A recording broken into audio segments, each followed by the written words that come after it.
de qué se vive en Argentina, qué se vive en Uruguay en materia de empresas, de oficinas, de organizaciones e instituciones, y la realidad es que sigue habiendo, pese a la cercanía que tenemos, una gran diferencia en esto de la obligatoriedad de la cuarentena y la no obligatoriedad, y la realidad es que en Uruguay, incluso en estos últimos días, la vuelta al trabajo está siendo creciente, y lo que dimos en llamar en su momento el trabajo del futuro, ya para algunos está siendo el trabajo actual, y para otros nunca dejó de ser ese trabajo futuro y actual, ¿verdad?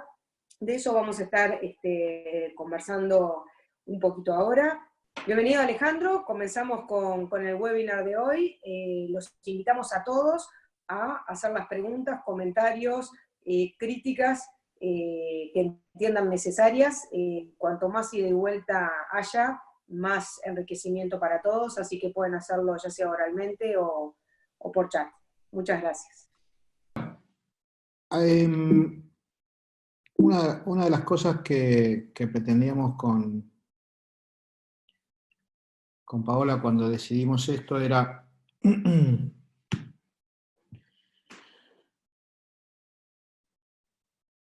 ¿cómo avanzamos después, ¿no?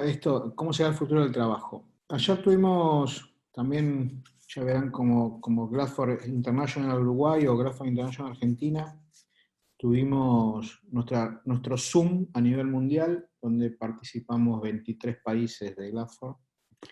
Y una de las cosas que estuvimos discutiendo, tuvimos casi 3 horas,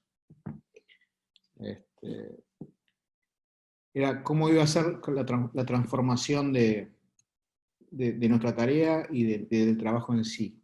Y mucho de lo que hablamos ayer va a estar expresado en esto que vamos a compartir hoy. Así como decía Paola, todavía hay grandes diferencias entre Argentina y Uruguay.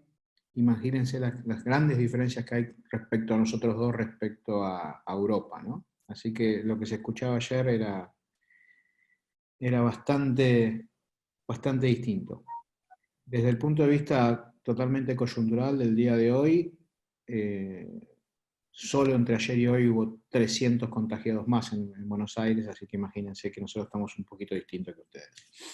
Y nosotros creemos que va a seguir creciendo todavía. Lo cierto es que quisimos hacer como un raconto histórico, como para que de alguna manera también veamos que no es la primera vez que pasa,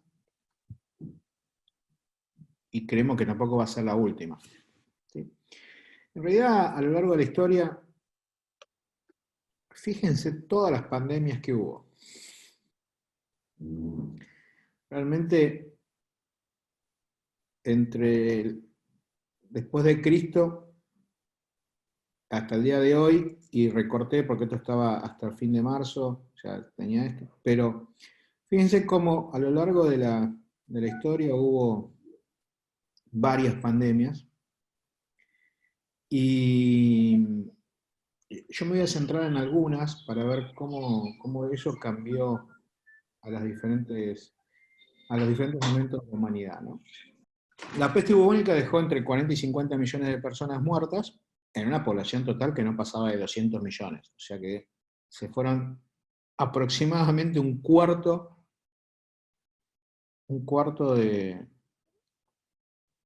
del mundo en esa peste bubónica. Pero sin lugar a dudas, fue un fin de una época también, porque en esa época hubo muchísima extinción de plantas y de especies de animales. Así que hubo que volver a hacer como un abastecimiento de provisiones, hubo que volver a que la gente volviera a las mercancías de nuevo. Había dinero para comprar, pero no había que comprar. Y ahí volvió todo un reacomodamiento del sistema administrativo como lo conocemos, más parecido al día de hoy. sea, las primeras bases de civilizaciones como las conocemos hoy fueron después de esta peste bubónica. La pregunta es, ¿fue un desastre esta pandemia? Podemos decir que sí o que no. La realidad es que desde el punto de vista de que sí, murieron casi un cuarto. Desde el punto de vista de que no fue un desastre, es porque se fundaron las primeras civilizaciones modernas como las entendemos hoy. El segundo gran momento fue en el 1300, que fue la peste negra. Si decíamos, perdón, si decíamos que murieron 40 o 50 millones, en este murieron 200 millones de personas. Realmente fue la gran peste. Y acá es donde hubo más de la mitad de la población europea falleció. En menos de 3 años. Esto aproximadamente fue entre el año 1348 y 1350. Tal es así que imagínense que cuando uno va a Venecia, ¿vieron esas caretas como si fuera una nariz grande? Básicamente fue creada acá para no oler, que después volvieron a utilizar. ¿Por qué? Porque había mucho olor nauseabundo de tantos cadáveres que había en la calle. ¿Sí? Qué bueno, ¿cómo salimos de eso? ¿Cómo fue el día después de eso? Bueno, a partir de ahí fue las primeras esbozos de lo que era la higiene como la conocemos hoy, la higiene pública, con cloacas, con agua y demás, y el urbanismo. ¿Por qué? Porque necesitaban acomodar para que hubiera lugares en donde se pudiera tirar las cloacas y lugares donde la gente vivía. Por lo tanto, también fue muy importante desde el punto de vista social y además fue la base del renacentismo, que también hizo bastantes cosas en la humanidad. Una que nosotros conocemos mucho es la que trajeron, no las carabelas de Colón, pero más o menos, entre el 1492 y el 1520, el sarampión, la viruela y el tifus mataron casi 60 millones de personas en América. Primero el sarampión, después la viruela y por último el tifus, que fue también llevado a... Si bien hoy algunas escuelas históricas dicen que los conquistadores hicieron un genocidio con los pueblos originarios, la realidad es que el genocidio fue más por sarampión, viruela y tifus que por específicamente lo que mató. Esto no tiene que ver con una crítica a la historia, simplemente las enfermedades mataron más que la civilización. Y casi fue como una guerra biológica. No es profeso, pero fue una guerra biológica. Ninguno de los pueblos originarios estaban capacitados, esto que decimos, ¿no? Inmunizados, como decimos ahora, para el sarampión, viruela y tifus, y estos realmente matan. ¿Sí?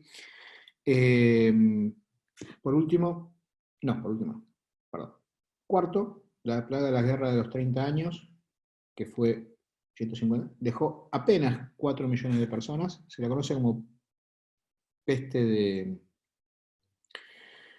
la peste de Milán, o de Milano, y la realidad es que en este momento se crea, por todo lo que generó, las primeras bases de la diplomacia. ¿Por qué? Porque todos los estados empezaron a unirse para, después de la guerra, empezar a salir de esto. Y por último, la que más se habló antes del COVID-19, que es la pandemia de 1918-1920, que se llama gripe española, que se llevó entre 40 y 50 millones de personas, mal llamada gripe española, en realidad empezó en Estados Unidos y fue llevado a Europa, a España principalmente, aunque algunos ya creen que también empezó en China. Todos estos en realidad pues, empezaron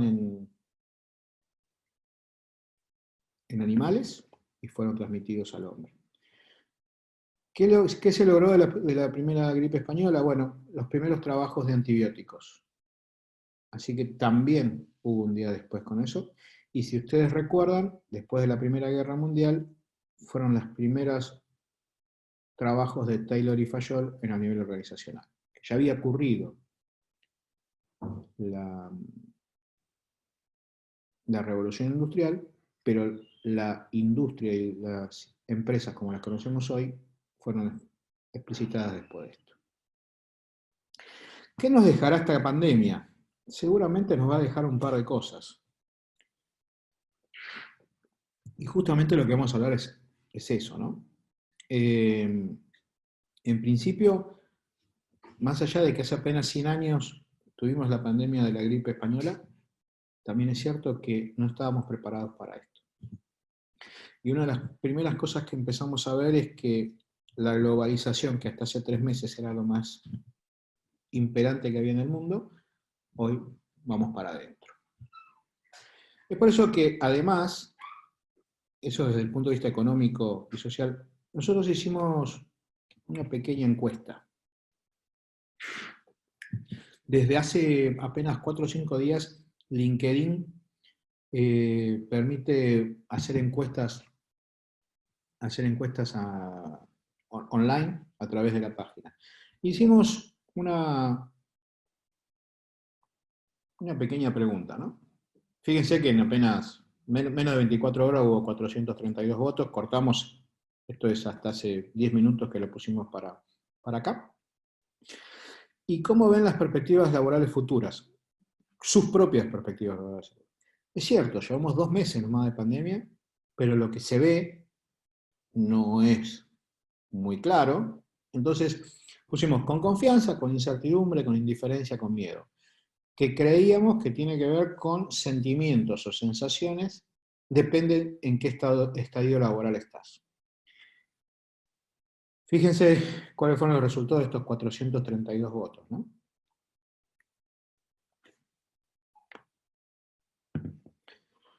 Más de la mitad de las personas está con incertidumbre. La realidad es que con esto vamos a tener que trabajar muchísimo. Esto también vino para quedarse. ¿Por qué?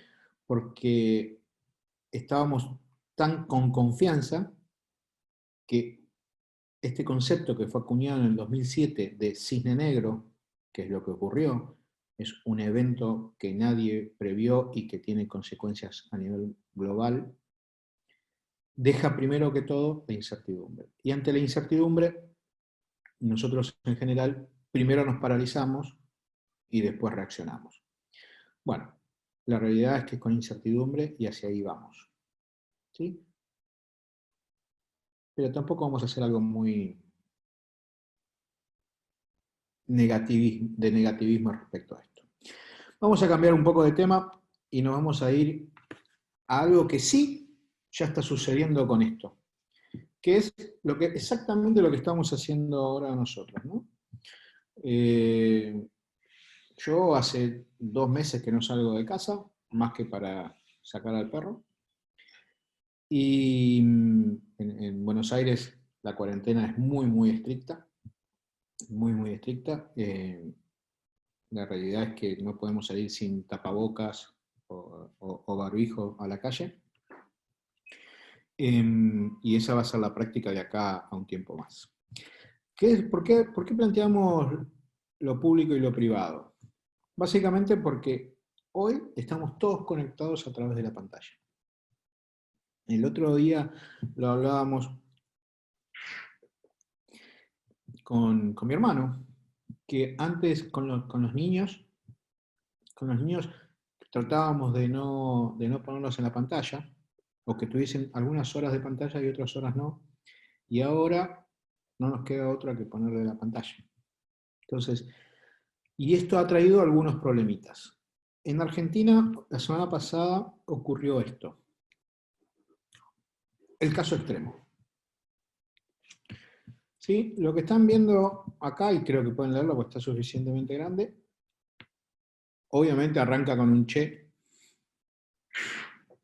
Esta conversación es real, ¿eh? Esta conversación es real. Por ahí algunos lo han leído en algún periódico. Este WhatsApp cuenta lo que ocurrió. Continúa con esto. Y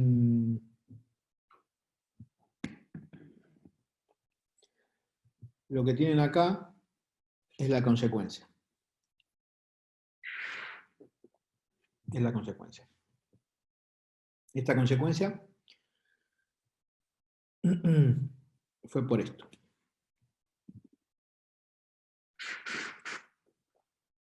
¿Sí? Para los que no conocen el caso, uno de los chicos empezó a tomar la clase como si estuviésemos ahora acá, desde la bañera, porque como dice, tenía el turno del médico y no quería perderse la clase.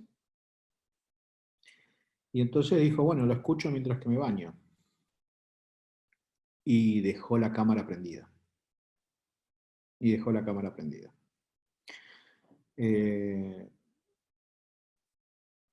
Esto es cómo viene el tema de lo público y lo privado, ¿no? Quería ponerlo como un caso extremo, es un caso real, va a haber que cuidarse bastante con respecto a esto. Y vamos a tener que, desde las organizaciones y desde nuestras propias vidas, empezar a diferenciar que nuestra casa no es nuestro trabajo, pero también darle espacio a la casa y al trabajo. ¿Sí? Voy a pasarles ahora a ver si recuerdan esto, ¿no? Yo lo llamo el antiguo paradigma. Está en inglés, no está traducido, pero seguramente la van a recordar y se va a entender claramente. Scandals happen all the time. The question is, how do democracies respond to those scandals? And what will it mean for the wider region? I think one of your children has just walked in. I mean, shifting sands in the region. Do you think relations with the North may change? I would be surprised if they do. Pardon me. My apologies. What's this going to mean for the region? My apologies.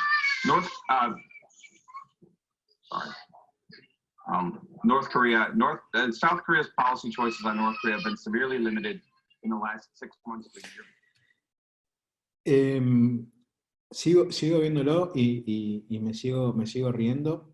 Ayer, mientras que preparaba todo el material de la mirada final, comprobé qué fecha era. Es 2017, o sea que tiene solo 3 años esto. ¿Y por qué llamo el antiguo paradigma?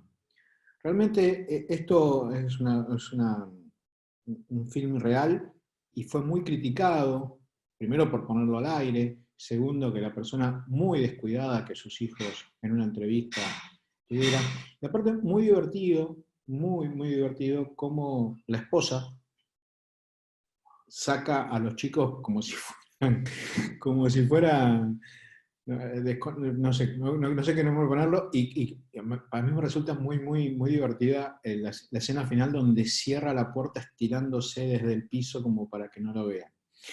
Y la verdad es que la persona que está siendo entrevistada lo único que hace es pedir disculpas. ¿Sí? Pero eso para mí hoy es el antiguo paradigma. ¿Cuál es el nuevo paradigma hoy? Y cualquier semejanza con la realidad es mera coincidencia.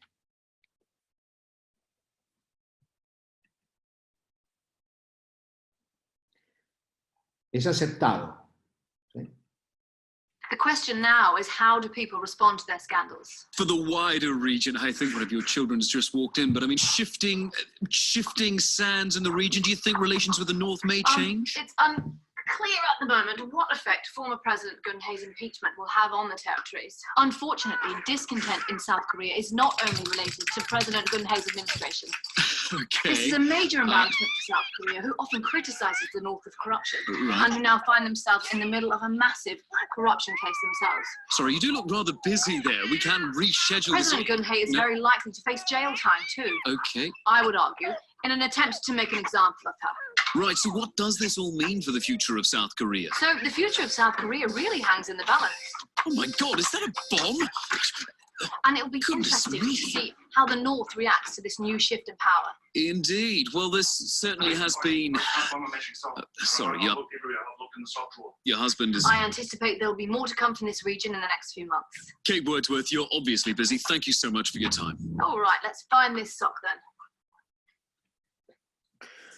Muy bien. Obviamente es una parodia, no es algo real, y es el mismo entrevistador, pero la idea principal era mostrarles qué va a ser aceptado hoy. Hoy, si estamos en casa y tenemos que hacer home office de este estilo, vamos a tener que aceptar cómo se mezcla lo público y lo privado con respecto a esto. Hoy, esto de que estén los chicos de fondo no le molesta a nadie. Antes hubiese sido como una falta de respeto.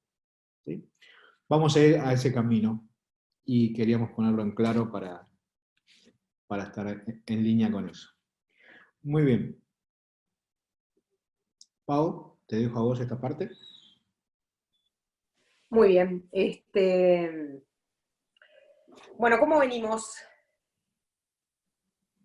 Están todos silenciados, así que, y la gran mayoría sin cámara. Así que esto es también algo de la nueva normalidad, ¿no? Porque de eso estamos hablando.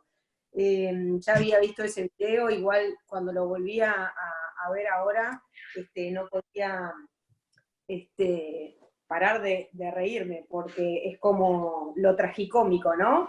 Creo que nos debe haber pasado a muchos de nosotros que mientras lo veíamos, recordábamos algunas de las situaciones que nos han pasado en esto. Yo no sé de las que cuenta exactamente los días que vamos, pero sí recordaba, Ale, una call que habíamos tenido en estos días donde se acercó un hijo mío a preguntarme si tenía algo en el horno, porque la casa prácticamente estaba toda llena de humo y en el lugar en el que yo estaba no había llegado el humo, pero me había olvidado de cuando estaba la mujer con el horno, ¿no? Cosas que nos pasan y nos pasan a todos. ¿Y por qué estamos hablando de esto? Más allá de lo chistoso, de lo anecdótico o de sentirse identificado, Alejandro venía hablando del límite entre lo público y lo privado, hace que vaya cambiando el paradigma que tenemos nosotros de las empresas en las que trabajamos o para las que trabajamos y de las personas que ocupan puestos de trabajo en esos lugares. A uno mismo le pasa que recibiendo una llamada de teléfono de un cliente o siendo el cliente o el empleado o el colaborador o el jefe el que está del otro lado, previo a esta situación de COVID-19, no era habitual, no era esperable y no estaba bien visto o bien escuchado algo de su vida privada, de su vida personal y familiar del otro lado.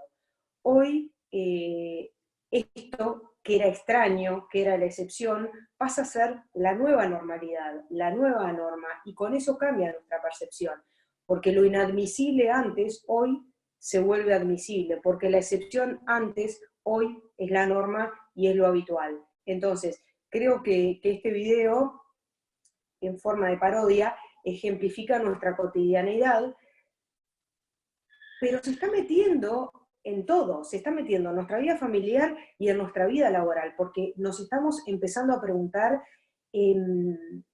cómo vamos a evaluar a las personas que están trabajando con nosotros, qué competencias comportamentales vamos a evaluar, qué resultados vamos a medir, con qué indicadores, al momento de seleccionar nuevas personas, al momento de pensar nuevos equipos de trabajo, nuevos líderes, cuando estamos planificando el talento, y sigo aceptando gente,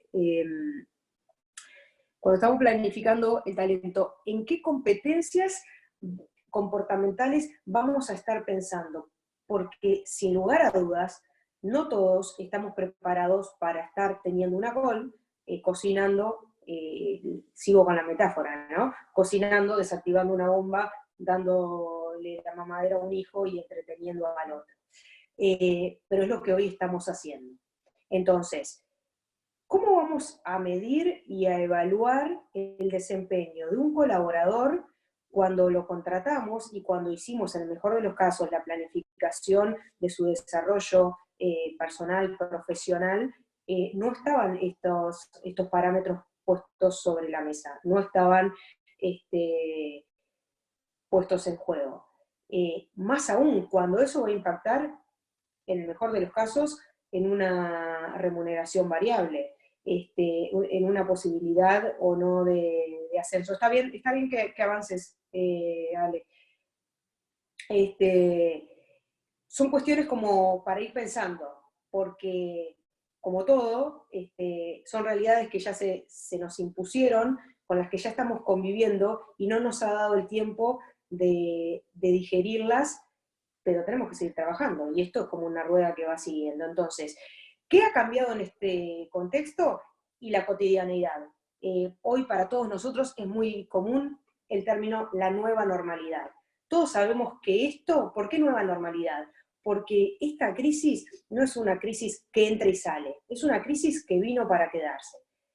Y las secuelas que acarrea en lo positivo y en lo negativo, pero en lo positivo también, por llevarlo a los extremos de lo positivo y lo negativo. Todos sabemos, crisis es oportunidad, y esta no es una mirada negativa ni pesimista, intenta ser una mirada realista, de decir, bueno, esto genera cambios, genera impactos, y hay cosas que vinieron para quedarse.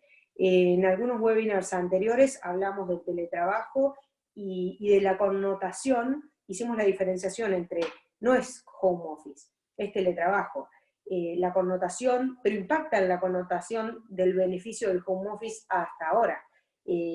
¿Por qué? Porque las experiencias vividas durante esta pandemia van a generar en el trabajador emociones, sensaciones, sentimientos relacionados a esta situación, y hay que ver si lo que hasta ahora presentábamos en una propuesta de trabajo como el beneficio del home office sigue siendo un beneficio para ese empleado. ¿Me explico? Se comienza a ver otro dimensionamiento de todo lo relacionado a esta nueva normalidad, que en la slide anterior decía, impactos en el mercado de trabajo y en el mundo laboral. En el mercado de trabajo, sin lugar a dudas, cambió la ley de oferta y demanda. Ahí dice, la OIT estima que hay 2.700 millones de trabajadores afectados por esta situación de crisis, el 81% de la fuerza laboral mundial. Es enorme ese número. Imagínense lo que afecta. Cuando hablamos de entrevistas de trabajo siempre decimos, bueno, es una relación de poder. Cuando hablamos de aspiraciones salariales, de remuneración, de encuestas de remuneración, de lo que paga el mercado, ¿por qué lo hablamos desde esa perspectiva? Porque nada es per se y por sí solo, todo está en un contexto.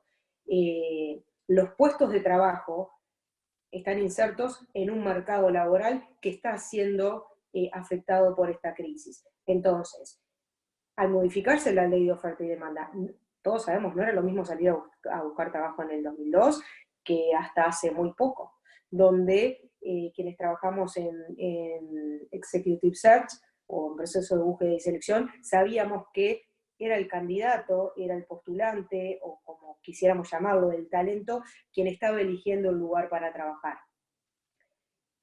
Hoy, y después de esta crisis, ya lo estamos viendo. Hay muchas empresas que han quebrado, que han cerrado, hay muchas personas en seguro de desempleo, hay muchas personas que han acelerado su proceso de jubilación o han negociado salidas, pero también están las otras empresas que se han fortalecido en esta crisis, y no solo que se han fortalecido, que han nacido en esta crisis. Entonces, el mercado de trabajo hoy presenta cambios.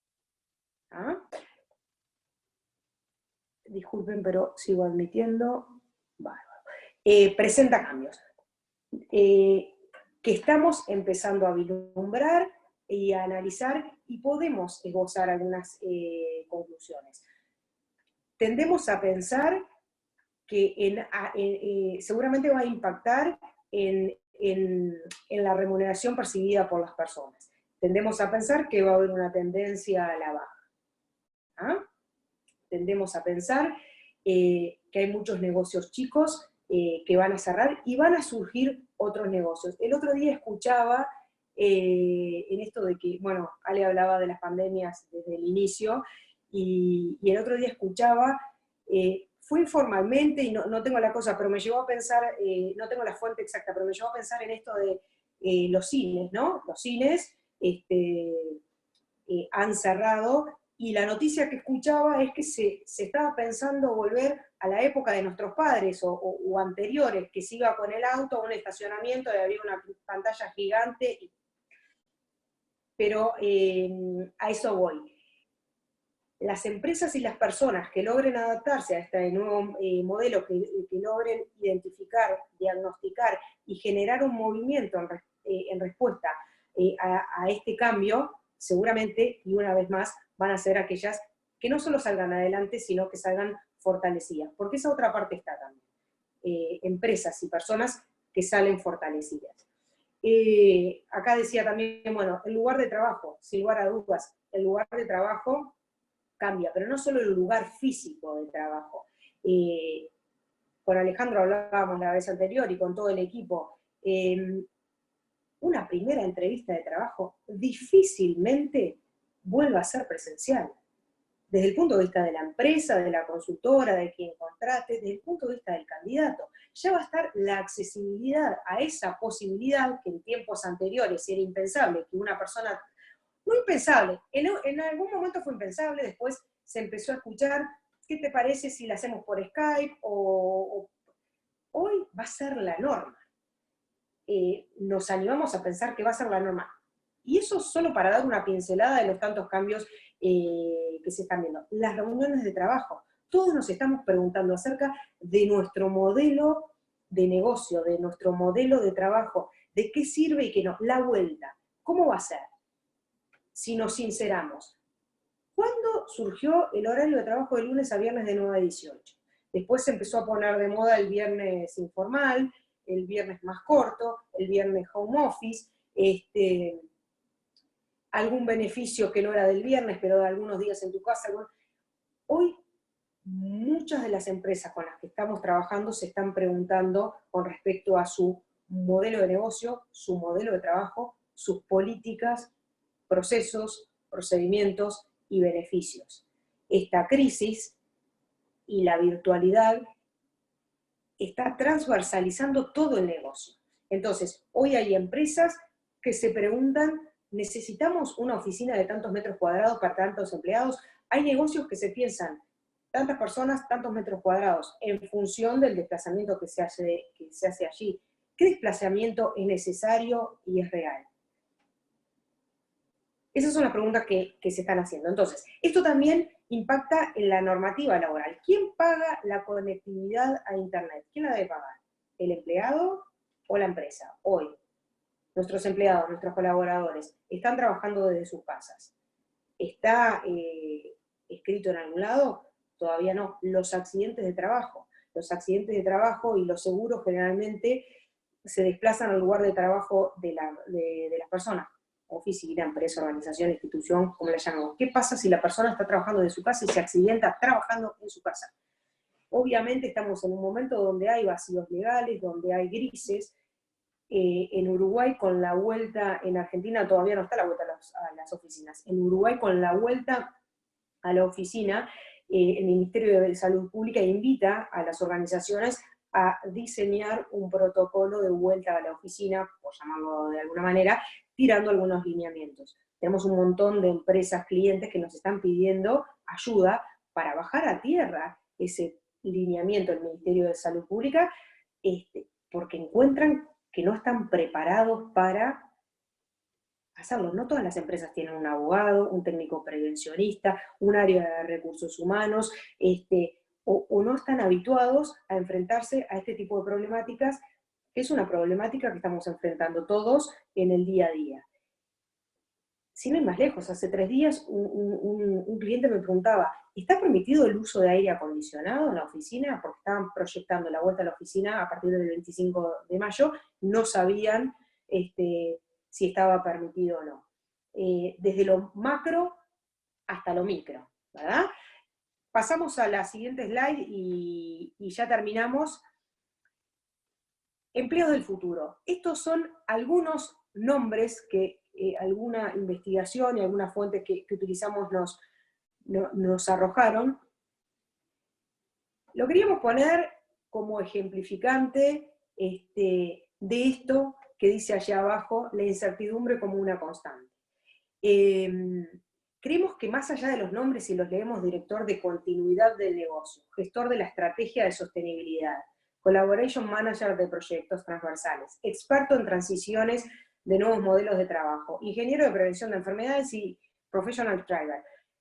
Más allá del nombre, que no sé si les pasa a ustedes, a mí me pasa, lees un montón de nombres que en definitiva, ¿de qué sabe esta gente? No es gerente administrativo financiero, gerente de TI, gerente de recursos humanos, auxiliar contable. Los nombres antes referían a un expertise técnico. Hoy, ¿a qué refieren estos nombres? A tolerar la continuidad del negocio, la planificación, la sostenibilidad, la transición, la prevención. Ya no importa la especificidad técnica. Importa que el profesional logre tolerar la ambigüedad, vivir en la incertidumbre y dar continuidad a un negocio cuya constante va a ser el cambio, y no solo el cambio, la incertidumbre. Antes evaluábamos y pensábamos cuán preparada o cuánto paño tiene esta persona para adaptarse al cambio. Pero el adaptarse al cambio implica switchar. Vengo en esta línea, se genera un cambio, reacciono más lento o más rápido y me vuelvo a adaptar. Tolerar la incertidumbre no es solamente tolerar el cambio, es tolerar el no saber qué va a pasar mañana, el no saber esta planificación, si es anual, semestral, trimestral, mensual o del día de mañana. No todos estamos preparados para hacerlo, como todos lo sabemos, son competencias que se desarrollan, pero es otra de las tendencias que nosotros creemos que va a empezar a impactar y que vamos a tener que empezar a indagar en las personas que contratemos para trabajar con nosotros o con otros. Te dejo nuevamente, Ale.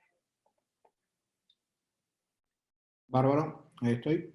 Estoy seguro que me escuchan.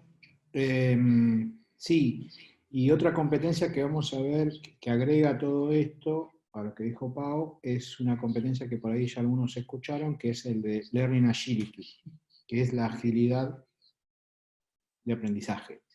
No capacidad de aprendizaje, sino rapidez de aprendizaje y adaptarse a cosas que no estaban, que va de la mano de la incertidumbre. Ya se empieza a evaluar y ya en algunos de los assessments que hacemos en nosotros, que utilizamos la metodología de Hogan y alguna que otra metodología conexa, ya estamos midiendo esto porque justamente es lo que las organizaciones están solicitando para su gente, ¿no? Muy bien. Algunas consideraciones como para cerrar. La mayoría de los que participaron en el webinar que trabajamos hace 15, 20 días atrás, en donde yo participé, quedaron muy, muy impactados con este gráfico. Por eso lo volví a traer, que es específicamente de recursos humanos y muchas de las cosas de las cuales estamos hablando, ¿no? Y que ahora vamos a hacer un poquito más de deployment respecto a esto. Bueno, lo de home office ya nos pasa a todos, el espacio de trabajo deja de ser una propuesta de valor. Una de las cosas que decíamos charlando, ¿qué va a ser de algunos negocios, ¿no? Como WeWork o todos esos coworking? Hoy se están reconfigurando porque dejó de ser un negocio. Mucho más diálogo. ¿Es menos visual? Sí. Yo el otro día había posteado que la comunicación a través de la pantalla nos genera un esfuerzo mayor, porque según la PNL y algunos estudios, y la mayoría de los estudios, casi el 70% de nuestra comunicación es no verbal. Entonces es muy difícil verlo en la pantalla eso.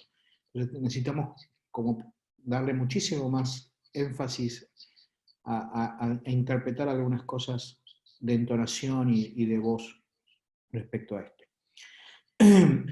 ¿Cómo van a ser las compensaciones y beneficios? El CPLP es incentivos de corto y largo plazo. ¿Cómo hacemos la pertenencia? ¿Sí? ¿Cómo van a ser las relaciones laborales? Si estando todos en casa. O sea, muchísimo de reclutamiento virtual, de e-learning, y también ahí voy allá en el deployment, que hasta hace 2 meses el e-learning estaba utilizado, pero no bien visto en el sentido de no poder garantizar el aprendizaje. Ahora, hacia eso vamos ahora. Y por último, y me parece importante, y yo lo vuelvo a recalcar más adelante, es este concepto de freelance, de posiciones freelance. Vamos a buscar y vamos a repensar estructuras de mi equipo versus mi nómina. Puede ser que haya gente que esté bajo nuestro payroll y gente que esté del mismo equipo trabajando freelance desde cualquier parte del mundo, inclusive. ¿Sí? ¿Por qué? Porque no vamos a tener, si trabajamos todos en remoto, no vamos a tener ningún límite con respecto a eso.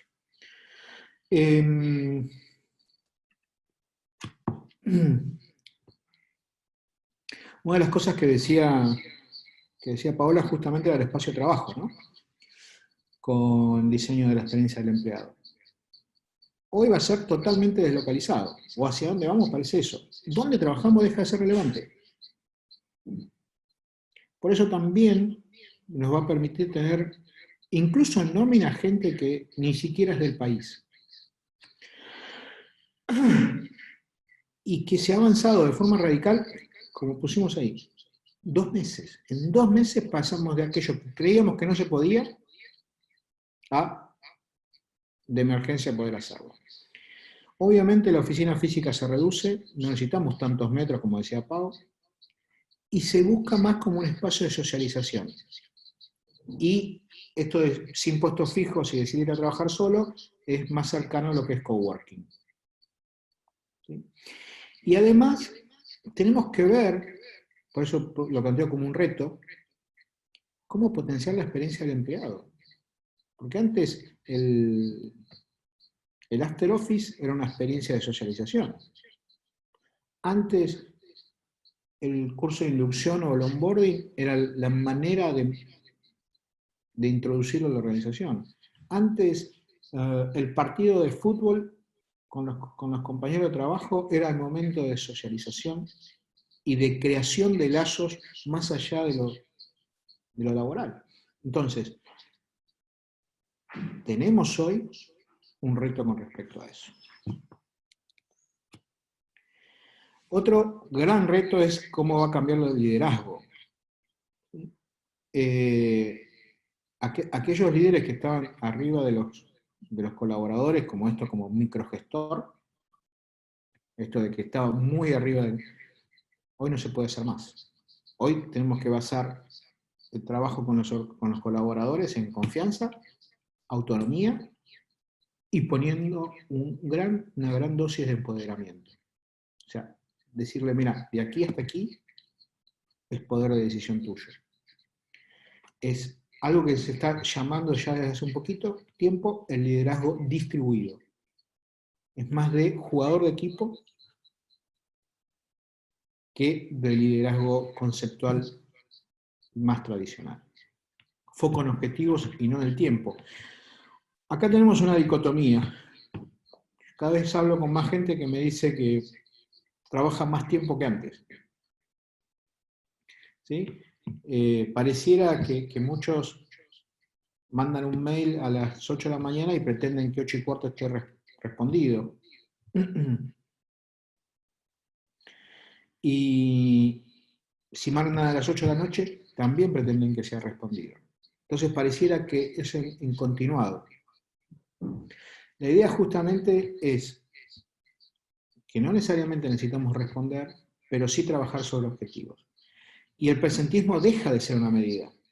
Si soy una persona nocturna y me resulta más productivo trabajar de 10 de la noche a 6 de la mañana, está perfecto.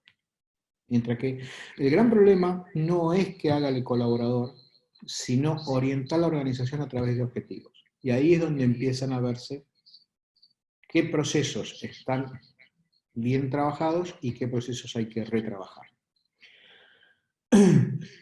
Tercero, y con respecto al líder, es la dimensión emocional del líder.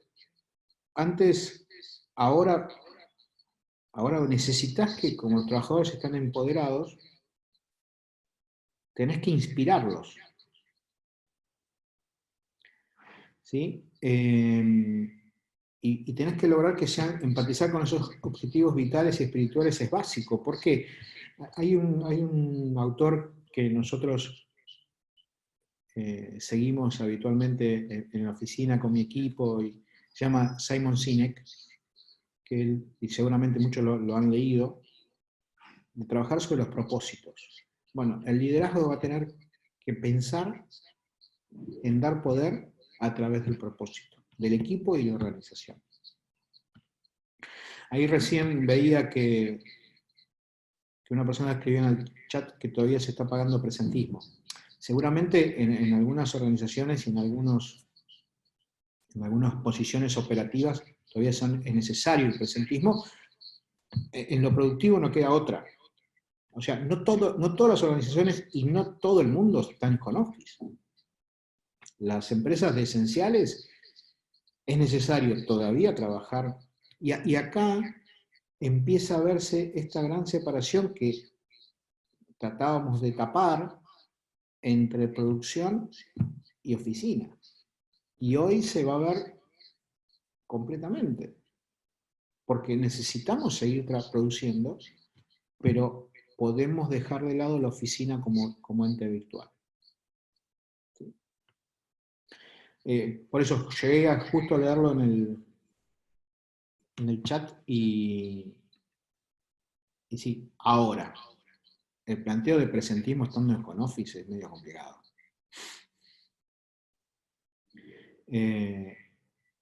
Entonces ahí no se sustenta mucho. Bueno, obviamente, y ahora vamos a trabajarlo, ahí me plantean la educación. Sí, la educación va a tener un cambio importante. Va a tener un cambio importante y no sabemos, cambió todo el modelo con respecto a la educación. Por eso hablaba del e-learning, ¿no? Va a haber que no va a ser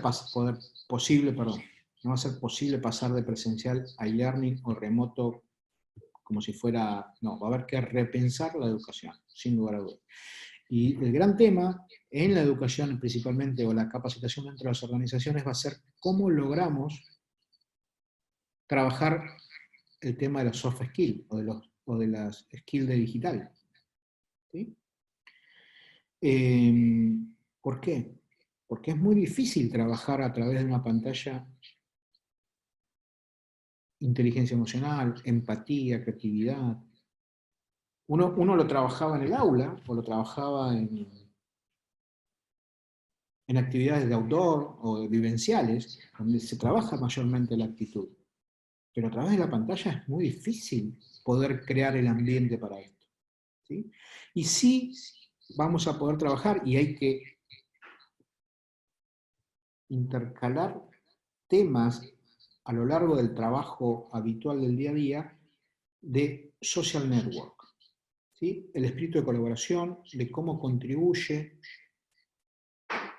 soportar algo que muchas organizaciones no toleraban, que era el error. ¿Sí? Hoy, como estamos en un modo beta, porque hace 2 meses que no estábamos en nuestra zona de confort, tiene que soportar el error. Y tiene que ser algo no tolerado, sino como entendido como parte del aprendizaje donde estamos hoy.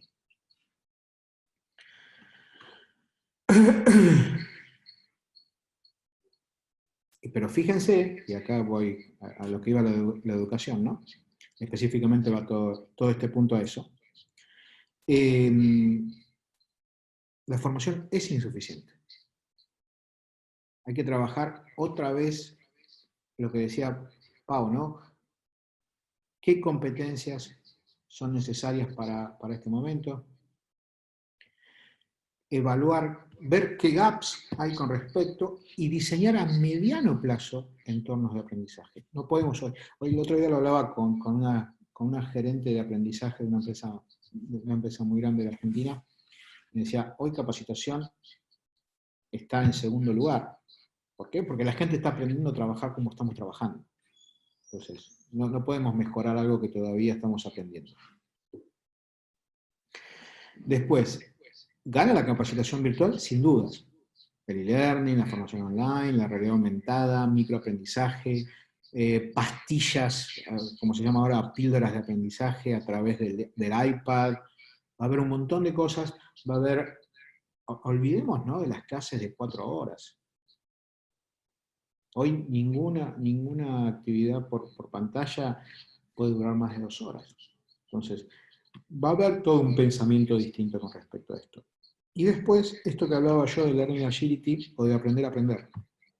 Entender que el autoaprendizaje es importante y las nuevas formas de aprendizaje va a ser en el flujo de trabajo. Mientras estamos trabajando, ir aprendiendo. Porque no va a haber un estándar, sino que el estándar lo vamos a ir haciendo día a día.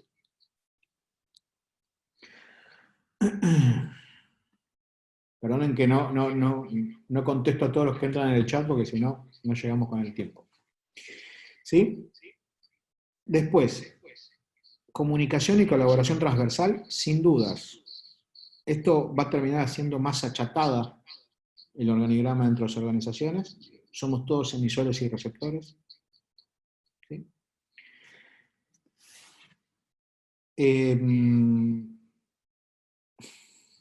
Todos innovamos y todos avanzamos. Va a ser una de los skills nuevos, el tema de la innovación. Y esto que por ahí suena reiterativo, el aprendizaje en red social como principal forma de aprendizaje de todos los días. Todos somos alumnos, todos somos profesores. ¿Por qué? Porque otra vez, no hay un estándar. Vamos aprendiendo haciendo. ¿Sí? Nos agarró tan descuidados, tan desprevenidos, que no pudimos ver.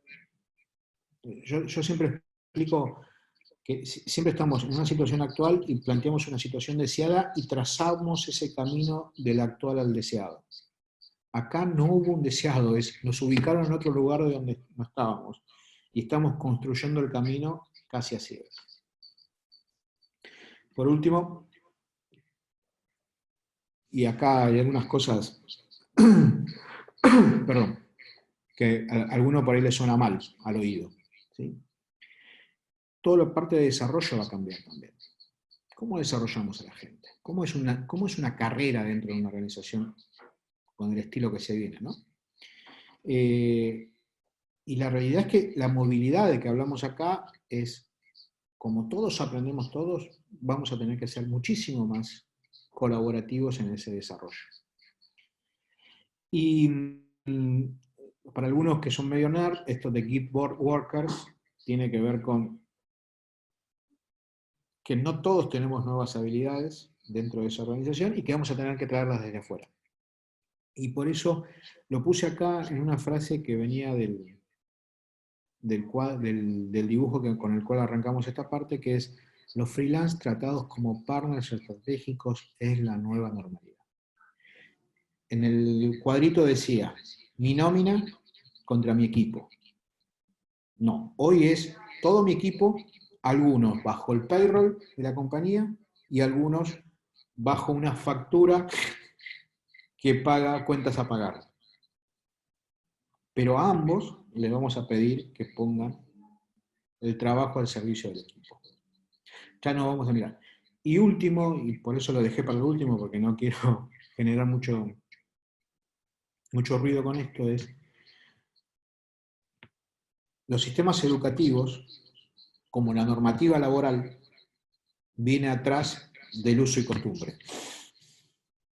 Entonces, para todas estas cosas que decía Paola, de estos nuevos puestos, ¿qué títulos vamos a pedir? Y en realidad no vamos a pedir títulos. Vamos a pedir o contratar habilidades más allá de cómo lo aprendió. ¿Sí? Lo que vamos a necesitar es que esas habilidades las ponga en práctica y no le vamos a preguntar qué estudió o dónde estudió, que también hace 20 años atrás era no solamente qué estudiaste, sino dónde estudiaste. Hoy es qué podés aportar. Si además tenés un título universitario, buenísimo. Pero la realidad es que este va a ser uno de los grandes cambios. ¿Por qué? Porque si uno de los grandes skills va a ser la agilidad de aprendizaje, no va a estar certificada esa habilidad de aprendizaje, sino de poner en práctica ese aprendizaje mismo. ¿Sí? Creo que era lo último, si no me equivoco. Y además estamos en tiempo. Yo en eso soy medio obsesivo. ¿Vos acá tenés el programa de hacer? No. Manuel le estudió uno, no sé si te lo mandé, le estudió uno hace poco. ¿Tomás vos? Sí, tomo yo. Muchas gracias, Ale. Con esto estamos terminando.